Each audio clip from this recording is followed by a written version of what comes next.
বিরোধী দলনেতা শুভেন্দু অধিকারী আজ রানীগঞ্জে রাম পূজায় অংশগ্রহণ করেন। এই সময় আসানসোল দক্ষিণের বিধায়ক অগ্নিমিত্রা পাল, বিজেপি জেলা সভাপতি বাপ্পা চট্টোপাধ্যায় সহ এই অঞ্চলের অনেক ভারতীয় জনতা পার্টির কর্মী এবং সমর্থকরা উপস্থিত ছিলেন। এই সুযোগে উপস্থিত জনগণকে সম্বোধন করতে গিয়ে শুভেন্দু অধিকারী বলেন, যেভাবে বাংলাদেশে হিন্দুদের উপর অত্যাচার চলছে তা এমন কোনো ঘটনা নয় যা শুধুমাত্র বাংলাদেশে ঘটছে। তিনি বলেন, পশ্চিমবঙ্গেও হিন্দুদের ওপর বিভিন্ন ধরনের অত্যাচার হচ্ছে। হিন্দুদের তাদের পূজা পদ্ধতি সম্পন্ন করতে বাধা দেওয়া হচ্ছে। তিনি আরও বলেন, স্বাধীনতার সময় পাকিস্তানে যত সংখ্যক হিন্দুর বাস ছিল আজ তারা তুলনায় অনেক কমে গেছে। একই পরিস্থিতি বাংলাদেশেও চলছে। সেখানে হিন্দুদের উপর নানান ধরনের অত্যাচার হচ্ছে, যার ফলে হিন্দুদের সংখ্যা ক্রমশই কমে যাচ্ছে। তিনি বলেন, মোহাম্মদ ইউনুসেফের নেতৃত্বে বাংলাদেশের একটি সরকার চলছে যা হিন্দুদের উপর নানা ধরনের অত্যাচার করছে।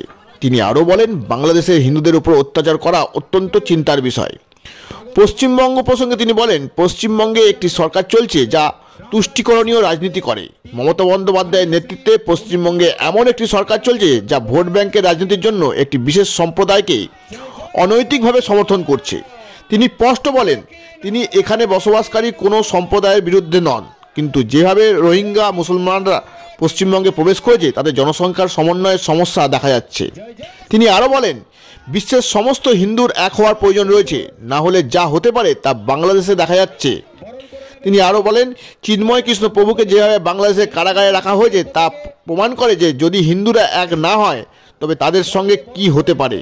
পাশাপাশি তিনি পশ্চিমবঙ্গ এবং আসানসোল, রানীগঞ্জ, জামুরিয়া ইত্যাদি এলাকায় যেভাবে কয়লা বালির অবৈধ ব্যবসা চলছে তা নিয়ে তৃণমূল কংগ্রেসের নেতৃত্বে বিরুদ্ধে আক্রমণ করেন এবং বলেন, তৃণমূল কংগ্রেস নেতাদের এবং পুলিশের সহযোগিতায় অবৈধ ব্যবসা চলছে, কিন্তু তা বন্ধ করার কোনো চেষ্টা হচ্ছে না, কারণ এ সমস্ত মুনাফা একটা এমএলএ বা নেতাদের কাছে পৌঁছাচ্ছে। তিনি বলেন, অবৈধ ব্যবসার কারণে আজ এই এলাকার প্রাকৃতিক ভারসাম্য বিঘ্নিত হচ্ছে। তৃণমূল কংগ্রেসের নেতাদের তাতে কোনো আগ্রহ নেই। যেভাবে উত্তরপ্রদেশের যোগী আদিত্যনাথের নেতৃত্বে একটি সুশাসিত সরকার চলছে, যদি পশ্চিমবঙ্গে বিজেপি সরকার আসে তবে এখানে সমস্ত অবৈধ ব্যবসার উপর নিয়ন্ত্রণ আরোপ করা হবে এবং সুশাসন প্রতিষ্ঠা করা হবে।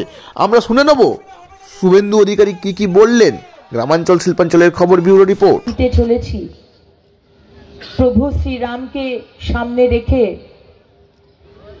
মর্যাদা পুরুষোত্তম রাম যার কথা আমরা শুনে এসেছি, যে রাম রাজত্ব, সুশাসন, আমরা ছোটবেলা থেকে এই সুশাসনের কথা শুনে এসেছি। আর আজকে ভারতবর্ষের যশস্বী প্রধানমন্ত্রী নরেন্দ্র মোদীজি সেই প্রভু রামের দেখানো পথ, সেই পথে চলে আজকে সুশাসন প্রতিষ্ঠা করেছেন এই ভারতবর্ষে। 500 বছর প্রভু রামকে একটি তাঁবুর মধ্যে রেখে দেওয়া হয়েছিল, কিন্তু আমাদের প্রধানমন্ত্রী, যাকে সবাই চায়ওয়ালা বলে, যাকে চৌকিদার বলে, যিনি 140 কোটি ভারতবাসীর কে সুরক্ষা করে চলেছেন, সেই নরেন্দ্র মোদীজি রাম মন্দির তৈরি করে দিয়েছেন। সেই নরেন্দ্র মোদীজি 370 বিলোপ করেছেন। সেই নরেন্দ্র মোদীজি 3 তালাক, দ্য লিস্ট গোজ অন, একের পর এক বড় বড় কাজ উনি করে গেছেন। কিন্তু আজকে পশ্চিমবঙ্গে আমাদের কি অবস্থা বলুন? আজকে কেন আমরা রাম রাজত্ব চাইছি? আজকে পশ্চিমবঙ্গের হিন্দুদের কি অবস্থা? আমরা দুর্গাপুজো করতে পারছি না, কারণ এখানে দুর্গাপুজো করতে গেলে পুলিশ এসে বাধা দিচ্ছে। দুর্গাপুজো করতে হলে আমাকে আদালতে যেতে হয়। আজকে এই পশ্চিমবঙ্গে, যে পশ্চিমবঙ্গ দিয়েছেন ডক্টর শ্যামাপ্রসাদ মুখার্জি বাঙালি হিন্দুদের একমাত্র বাসস্থান, সেই পশ্চিমবঙ্গ যেন আমরা চিনতে পাচ্ছি না। আজকে মেটিয়াবুরুজে অষ্টমীর দিনে জিহাদিরা এসে বলে শঙ্খধ্বনি দেওয়া যাবে না, উলুধ্বনি দেওয়া যাবে না, ঢাক বাজানো যাবে না, কারণ আমাদের আজান পড়া হচ্ছে। কি কোন পশ্চিমবঙ্গ? দাদা গেছিলেন, সেখানে প্রতিবাদ করেছিলেন। তারপরে লক্ষ্মী পুজো হলো, ডায়মন্ড হারবারের যে যুবরাজ, তার কথা আমরা সবাই জানি, সেই ডায়মন্ড হারবারে মা লক্ষ্মীর মূর্তিকে ভেঙে ফেলা হলো, নাক চোখ ভেঙে ফেলা হলো। আমরা প্রতিবাদ করলাম। তারপরে ধূপগুড়ি, সেখানে 3টে মন্দিরকে ভেঙে ফেলা হলো। তারপরে তৃণমূলের এক মন্ত্রী বলছেন, হাম দো, হামারে দো নয়, হামারে 4। কিন্তু কারুর কোনো স্টেটমেন্ট নেই। আজকে তৃণমূলের মেয়র বলছেন দাওয়াতে ইসলাম। আজকে যারা ইসলাম ধর্ম নিয়েছেন বা ইসলাম ধর্মে জন্মগ্রহণ করেছেন তারা সৌভাগ্যবান। কিন্তু আমরা যে সনাতনী হিন্দু, আমরা কি বানের জলে ভেসে এসেছি? কোনো স্টেটমেন্ট নেই। তারপর দেখা গেল আরেক তৃণমূলের বিধায়ক বলল, বেশি কথা বলবে না, আমরা 70% হিন্দুরা 30% মুর্শিদাবাদে কচু কাটা করে ভাগীরথী নদীতে ভাসিয়ে দেব। তাই আজকে বেশি কথা বলবো না, কারণ জঙ্গি 1.5 বছর ধরে মুর্শিদাবাদের হরিহর পাড়ায় হাজারি মাদ্রাসা চালিয়েছেন। এপিক কার্ড হয়ে গেছে, ভিডিও নাম তুলে দিয়েছেন। 2বার তৃণমূলকে ভোট দিয়ে দিয়েছে। কে ধরেছে? মমতার পুলিশ না, ধরেছে আসামের এসটিএফএসি, তুলে নিয়ে গেছে। ঠিক করুন, বাংলাতে জঙ্গিদের রাজত্ব করবেন না বাংলাকে ডক্টর শ্যামাপ্রসাদ মুখার্জি তৈরি করে দিয়ে গেছেন, তাকে রক্ষা করবেন। জোট বাঁধন তৈরি হন, লক্ষ্মীর ভান্ডারের ভয় দেখায়। আরে আমরা যেখানে আছি এর থেকে বেশি যে রাজ্যে আছে। 1000 টাকা দেয়, বিজেপি এলে 3000 টাকা দেবে। 1,20,000 ঘর হয় নাকি? আমরা 3 লাখের ঘর দেব, সঙ্গে বিনা পয়সা শৌচালয় বানিয়ে দেবো, নলে জল দেবো, সোলার আলো দেবো, ইলেকট্রিকের বিল দিতে হবে না। আনুন আমাদের। যে কোনো সময় এই যে দাঁড়িয়ে আছেন না, ধপ করে পড়ে যাবে, নিচটা না ফাঁকা করে নিয়ে চলে যাচ্ছে।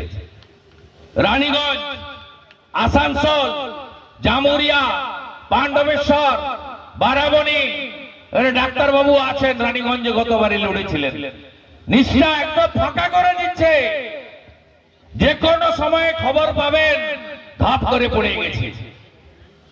কিভাবে বেআইনি মাইন্স হচ্ছে। কয়লা বন্ধ ছিল কয়েকদিন, আবার 3 তারিখ থেকে চালু করে দিয়েছে। নতুন বোতল পুরনো মদ। আগে কে চালাতো, এখন নতুন কে দেওয়া হয়েছে। একটা নদীর অস্তিত্ব আছে, বলুন তো এই নদীগুলো কি মমতা ব্যানার্জি বা কোন দল সৃষ্টি করেছে? বীরভূম জেলা, পশ্চিম বর্ধমান জেলা, বাঁকুড়া, বিষ্ণুপুরে একটা, দামোদর, অজয় একটা নদী।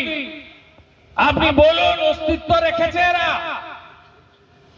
পুলিশ আর তৃণমূল কিভাবে বালি চুরি করছে, প্রকৃতিকে ধ্বংস করছে, আর জঙ্গিদেরকে ঢুকিয়ে বাংলার ডেমোগ্রাফি পাল্টে দিচ্ছে। এক হবেন তো? এক হবেন তো? এক হবেন, সব দল ছেড়ে এক হতে হবে। এবং শুধু রাজনৈতিক কমিটি নয়, গ্রামে ধর্ম রক্ষা কমিটি করবেন, গীতা বিতরণ করবেন। গীতার শ্লোক বলেছেন কেন? আমাদের এই সময় অগ্নিমিত্রা পাল মহোদয়া, আমি গীতার একটা লাইন বলবো, ধর্ম রক্ষতি রক্ষিত। ধর্ম রক্ষাটা আগে করুন, তুলসী মঞ্চ স্থাপন করুন, শঙ্খ বাজানোর প্র্যাকটিস ফিরিয়ে আনুন। টিক পরে ঘুরবেন, কি আছে লজ্জা নাকি? মাথায় পারলে শিখা রাখবেন। আমাদের ধর্মীয় অনুষ্ঠানের দিন ধুতি পরবেন ছেলেরা, হিন্দু হিসেবে গর্ব অনুভব করবেন, পরিচয় দেবেন হিন্দু হিসেবে। হ্যালো বলবেন না, জয় শ্রীরাম বলবেন, হরে কৃষ্ণ বলবেন, বোম বোম বলবেন। ফিরিয়ে আনুন এই এই লড়াই ক্ষমতা দখলের লড়াই নয়, এই লড়াই নাম, গোত্র, পরিচয়, বংশমর্যাদা, অতীত, বর্তমান, ভবিষ্যৎকে টিকিয়ে রাখার লড়াই। জয় জয় শ্রীরাম, জয় জয় শ্রীরাম। দুনিয়ার হিন্দু, দুনিয়ার হিন্দু। আমার উপস্থিতিতে বাপ্পার বক্তব্য এবং মাননীয় অগ্নিমিত্রা পাল মহোদয়ার বক্তব্য শুনেছেন। তারা খুব পরিষ্কার ভাবে বলেছে কেন সনাতনী হিন্দুদেরকে ঐক্যবদ্ধ হতে হবে। আজকে বাংলাদেশ আমাদের কাছে নতুন করে চোখের সামনে দেখিয়ে দিচ্ছে যে হিন্দুরা যদি ঐক্যবদ্ধ না হয় এবং সংখ্যায় কমে যায় তাদের অবস্থা কি হতে পারে। আপনি ভাবলে অবাক হয়ে যাবেন যে আমরা অখণ্ড ভারতের স্বপ্ন দেখি।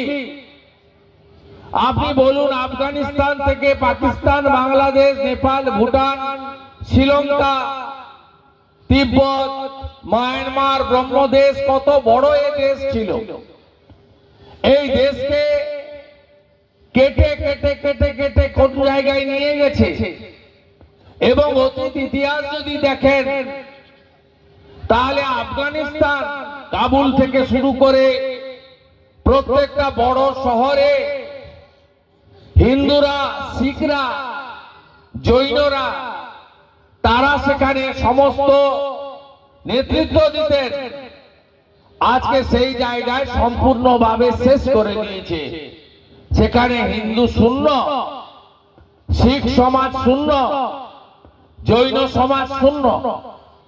পাকিস্তানে লাহোর, ইসলামাবাদ, করাচি শহরগুলো পার্সি, শিখ এবং হিন্দু সম্প্রদায়ের হাতে সব ছিল। আজকে কার্যত সেখানে শূন্য। আমরা 1% নিচে নেমে গেছি। পাকিস্তানে, বাংলাদেশে 1947-এ দেশ ভাগের সময় 33% হিন্দু ছিল। তখন ওটা পূর্ব পাকিস্তান, পাকিস্তানের অন্তর্গত ছিল। 71-এ 22% হিন্দু ছিল। আজকে বাংলাদেশে 7.5% হিন্দু। 1,83,00,000, 2 কোটির কাছাকাছি হিন্দু 17 কোটির মধ্যে। কেন এটা হচ্ছে? তার কারণ হচ্ছে এরা হিন্দুদের অস্তিত্ব মুছে ফেলতে চায়। সেই কারণে চিন্ময় কৃষ্ণ প্রভু আজ জেলে কেন? কারণ আমরা নানাভাবে বিভক্ত। ব্রাহ্মণ, ক্ষত্রিয়, বৈশ্য, শূদ্র। এখানে তো মমতা ব্যানার্জির আরেকটা চাষ আছে, হিন্দি ভাষী আর অহিন্দি ভাষী। এটা মমতা ব্যানার্জির চাষ। যত ভাগ করে রাখো, যত ভাগাভাগি করে রাখো, কখনো বলতে শুনবেন না যে উর্দু স্পিকিং আর বাঙালি স্পিকিং। বলে না, আমাদেরকেই বলে। গত নির্বাচনে ব্যারাকপুর বিধানসভা কেন্দ্রে রাজ চক্রবর্তীকে দাঁড় করিয়ে বাঙালিদের বলেছে এ বাঙালি। ভারতীয় জনতা পার্টির প্রার্থী ডাক্তার শুক্লা, তিনি হিন্দি স্পিকিং, যদিও তিনি বাংলায় জন্ম, বাংলার একজন কৃতি চিকিৎসক। উনি কখনো গিয়ে মুসলিম এলাকায় বলেননি যে তোমরা উর্দু স্পিকিং মুসলিম, বিহারি মুসলিম, আর তোমরা বাংলাদেশ থেকে আসা বা ভারতবর্ষে থাকা বা পশ্চিমবঙ্গে থাকা বাংলায় কথা বলা বাঙালি মুসলিম। কখনো বলেনি আমাদেরকে ভাগ করা। কেউ রামকৃষ্ণ মিশনের শিষ্য, কেউ ইস্কনের শিষ্য, বৈষ্ণব ধর্ম মানেন, কেউ ভারত সেবাশ্রম সঙ্গে দীক্ষিত, কেউ ঠাকুর অনুকূল চন্দ্রের দীক্ষিত সৎসঙ্গের, কেউ আপনারা বালক ব্রহ্মচারী মহোদয়ের শিষ্য, রামনারায়ণ রাম, নানাভাবে লোকনাথ বাবার শিষ্য। আমরা আর্য সমাজ বিভক্ত হয়ে আছি। এই বিভাজনটাকে দূর করার জন্য যে হ্যাঁ থাকুন, আপনার জাতিসত্তা থাকবে। বাবা সাহেব আম্বেদকর দলিত সমাজ, তফসিলি জনজাতি, ট্রাইবেল মূলবাসী, তাদের জন্য অধিকার এবং সংরক্ষণ দিয়ে গেছেন। মোদিজি সেটাকে আরো হৃষ্টপুষ্ট বলিষ্ঠ করছেন। তিলি তেলি, কুম্ভকার, স্বর্ণকার, মালাকার, নানা ভাবে এগুলো রাখুন না, কোনো ব্যাপার নেই সাবকাস্ট হিসেবে। তো আমরা ultimately at the end of the day আমরা সবাই সনাতনী। এই যে বৃহত্তর সনাতনী সমাজ, একে চিন্ময় কৃষ্ণ প্রভু ঐক্যবদ্ধ করেছেন বাংলাদেশে। প্রথম সভা চট্টগ্রামে 10 লক্ষ হিন্দু এসেছে, পরের সভা রংপুরে 3 লক্ষ হিন্দু জমায়েত হয়েছে। এই যে সনাতনীরা ঐক্যবদ্ধ হয়েছে, এইটার জন্য তাকে আজকে জেলে নিয়ে যাওয়া হয়েছে। আপনারা জানেন একজন সন্ন্যাসী যে গৃহস্থ জীবন ছেড়ে দিয়ে তিনি সন্ন্যাসী জীবন যাপন করেন, তাকে নিজে রান্না করে খেতে হয়। তিনি আহার গ্রহণ করেন প্রসাদ হিসেবে রাধা মাধবের। তাকে কি কষ্টের মধ্যে রাখা হয়েছে আপনারা জানেন। আপনাদের কাছে অগ্নিমিত্রা পাল মহোদয়া বলছিলেন যে উমার হয়েছে, অভয়া রয়েছে, আমার কি? ঐক্যবদ্ধ হতে হবে। বাপ্পা বলছিল পুলিশের ভয়, জিহাদিদের ভয়, কাজ কেড়ে নেওয়ার ভয়। বলছে বাড়ির টাকা দিচ্ছে, আরে বাড়িগুলো তো ওরা দখল করবে, করে নেন না আপনি। বাংলাদেশে বাড়িগুলো সব তো ওরা দখল করেছে। আমার মা বরিশাল থেকে এক কাপড়ে এসেছে 1960 সালে। আমার মায়ের পিতৃদেব শিক্ষক ছিলেন ওখানে। 10 বিঘা জমি ছিল, সব জমি এখন ওরা নিয়ে নিয়েছে। আপনি আরো জমি কিনুন, আরো বাড়ি ভালো করে বানান, 2 তলা 3 তলা ভালো করে বানান, সম্পত্তি বানান, সব ওরা দখল করবে, বসে আছে। সিনেমা দেখেননি আসানসোলে রামনবমীর মিছিলে? সিনেমা দেখেননি রানীগঞ্জে? দেখেননি? তাই আপনাদের কাছে আজকে ভগবান রামচন্দ্রের 22শে জানুয়ারির প্রাক্কালে এখানে এসে সমস্ত সনাতনী হিন্দু সমাজকে ঐক্যবদ্ধ হওয়ার আবেদন করব। শুধু বাংলাদেশের গল্প নয়, এ রাজ্যে যে সরকার আছে, এ সরকার তোষণবাদ সরকার। এ সরকার একটা সম্প্রদায়কে সামনে রেখে চলে। এই সরকারের আমলে 24 সালে ফালাকাটাতে দুর্গা মণ্ডপ আক্রান্ত হয়েছে। উলুধ্বনি, শঙ্খধ্বনি, ঢাক বাজানো যাবে না। গার্ডেন নিচে ঢুকে বলেছে মাইক বন্ধ করো আমাদের এলাকা। শ্যামপুরে দুর্গা ঠাকুর ভেঙেছে। অগ্নিমিত্রা পাল বলছিল নোদাখালী বজবজে লক্ষ্মী ঠাকুর ভেঙেছে। গুগ্গি সিং একজন শিখ সমাজে রাজাবাজার কলকাতায় প্রতিবাদ করেছিল বলে জেলের ভিতরে তাকে আটকে রেখেছে। লুধিয়ানা থেকে ধরে এনেছে মমতার পুলিশ।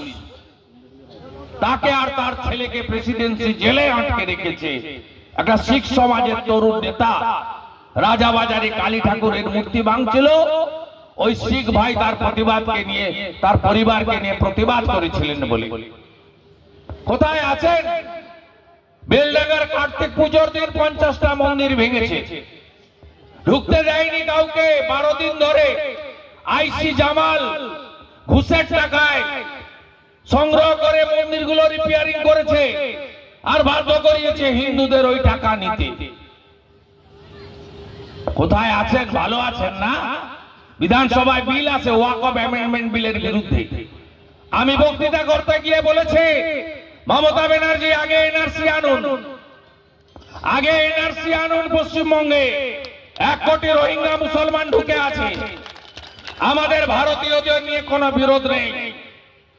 সে হিন্দু হতে পারে, শিখ হতে পারে, খ্রিস্টান হতে পারে, জৈন হতে পারে, মুসলিম হতে পারে।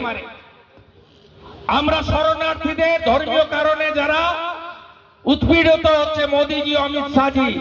তাদেরকে নাগরিকত্ব দিচ্ছেন কাদের? হিন্দুদের, শিখদের, জৈনদের, পার্সিদের, বুদ্ধিস্টদের, খ্রিস্টানদের, যারা আফগানিস্তান, পাকিস্তান এবং বাংলাদেশ থেকে ধর্মীয় কারণে উৎপীড়িত হয়ে আসছেন। আমরা নাগরিকত্ব দিচ্ছি। এরা কারা? এরা হচ্ছে শরণার্থী।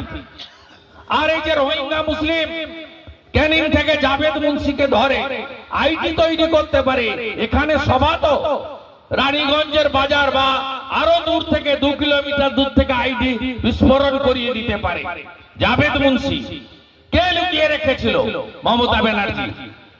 মমতা ব্যানার্জির পুলিশ ধরে দেয়নি, কাশ্মীরের পুলিশ এসে ধরে নিয়ে গেছে। কাশ্মীরের পুলিশ গভর্নরের আন্ডারে, জম্মু কাশ্মীরে। একটা দুঃখজনক ঘটনায় এখানে অনেক গরিব মানুষ মারা গেছিলেন। সরকার তার কর্তব্য পালন করেনি। আমরা তাদের পাশে দাঁড়ানোর জন্য এসেছিলাম সেদিন এক দুঃখের পরিবেশে। আজকে আমরা এসেছি উৎসবের পরিবেশে। আমি সকলকে ধন্যবাদ আরেকবার জানাতে চাই। আমি এখানে আসতে পারতাম না যদি না বিশ্বের সর্ববৃহৎ রাজনৈতিক দল, যে দল নেশন ফার্স্ট মন্ত্রে বিশ্বাস করে, তার রাজ্যের সাধারণ সম্পাদিকা, লড়াকু নেত্রী এবং আমার কলিগ বিধায়িকা এবং এখানকার লোকাল এমএলএ শ্রীমতী অগ্নিমিত্রা পাল মহোদয়া আমাকে উৎসাহিত, অনুপ্রাণিত এবং আপনাদের কাছে আসার সুযোগ না করে দিতেন। আমি ধন্যবাদ জানাবো আমার রাজনৈতিক সহকর্মী, রাষ্ট্রবাদী প্রচারক ভাই বাপ্পাকে,